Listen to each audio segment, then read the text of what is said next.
За водолиите 2025 година ќе биде возбудлива, но и предизвикувачка.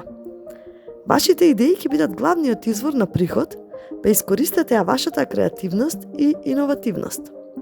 Пролета е одлично време за започнување нови проекти или прифаќање деловни ризици, но бидете предпазливи со непотребни трошоци за технологии или хоби што не ви носат профит. Најдобри периоди април и мај, одлични за генерирање дополнителни приходи преку проекти. И ноември, стабилен период за долгорочни договори и инвестиции. Предизвици.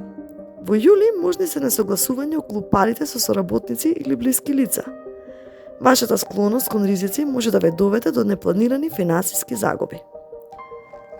Инвестиции.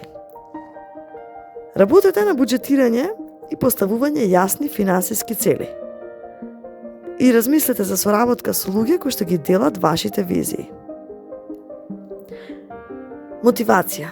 Вашите идеи се вредни. Со правилно планирање и самодоверба можете да постигнете финансиски раст што ќе трае со години. Доверете се на вашиот уникатен начин на размислување.